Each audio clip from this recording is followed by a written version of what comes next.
नमस्कार दोस्तों, हर हर महादेव, ओम नमः शिवाय। दोस्तों, आज मैं आप सभी को देवसैनी एकादशी व्रत कथा सुनाने जा रही हूँ। तो चलिए शुरुआत करते हैं। आषाढ़ माह के शुक्ल पक्ष की एकादशी तिथि को देवसैनी एकादशी कहा जाता है। इसी दिन से भगवान विष्णु क्षीर सागर की अनंत सैया पर गहरी नींद में चले जाते हैं। इसके बाद कार्तिक मास के एकादशी तिथि को भगवान विष्णु योग निद्रा से निकलते हैं और इसी दौरान भगवान शिव सृष्टि का संचालन करते हैं। देवसैनी एकादशी कथा के अनुसार एक बार राजा बलि ने तीनों लोकों पर अपना अधिकार जमा लिया। यह देखकर भगवान इंद्र अन्य देवी देवता घबरा गए और भगवान विष्णु के शरण में चले गए। सभी देवी देवता को हैरान देखकर भगवान विष्णु ने वामन अवतार धारण कर लिया और राजा बलि से भिक्षा मांगने जा पहुँचे। राजा बलि ने वामन देवता से कहा, जो मांगना चाहते हैं मांग लीजिए। इस पर वामन देवता ने भिक्षा में 3 पग भूमि मांग ली। पहले और दूसरे पग से वामन देवता ने धरती और आकाश और पूरा संसार माप लिया और तीसरे पैर के लिए कोई जगह नहीं बची।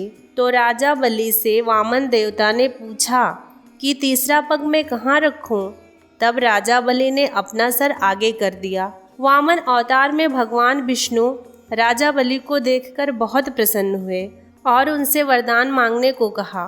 राजा बलि ने उनसे वरदान मांगा कि आप पाताल लोक में जाकर बस जाएं। राजा बलि की बात मानकर उनको पाताल में जाना ही पड़ा। ऐसा करने से सभी देवी देवता और माँ लक्ष्मी परेशान हो गईं और अब अपने पति विष्णु जी को वापस लाने के लिए माँ लक्ष्मी एक गरीब स्त्री का वेश धारण करके राजा बलि के पास गईं। उन्हें अपना भाई बनाकर राखी बांध दी और उन्होंने उपहार के रूप में विष्णु जी को पाताल लोक से वापस ले जाने का वरदान ले लिया। माता लक्ष्मी के साथ वापस जाते हुए भगवान विष्णु ने राजा बलि को आशीर्वाद दिया कि वह प्रत्येक वर्ष आषाढ़ शुक्ल पक्ष की एकादशी से कार्तिक मास के एकादशी तक पाताल में ही निवास करेंगे और इन 4 महीने की अवधि को उनकी योग निद्रा माना जाएगा। तो ये थी देवसैनी एकादशी व्रत कथा। देवसैनी एकादशी व्रत कथा का वर्णन भगवान कृष्ण ने खुद युधिष्ठिर से किया है। सतयुग में माधांता नाम का एक चक्रवर्ती राजा राज करता था। उसके राज्य में 3 साल तक वर्षा नहीं हुई थी, जिसकी वजह से राज्य में भयंकर अकाल पड़ गया, जिसकी वजह से चारों ओर हाहाकार मच गया। राज्य के लोगों के अंदर धार्मिक भावनाएं कम होने लगी। प्रजा राजा के पास जाकर अपना दर्द बताती, जिससे राजा भी बहुत चिंतित थे। राजा माधांता को लगता कि आखिर ऐसा कौन सा पाप हो गया है जिसकी हमें सजा मिल रही है। इस संकट से मुक्ति पाने के लिए राजा अपनी सेना के साथ ब्रह्मा जी के पुत्र अंगिरा ऋषि के आश्रम पहुँचे। अंगिरा ऋषि ने उनके आने का कारण पूछा।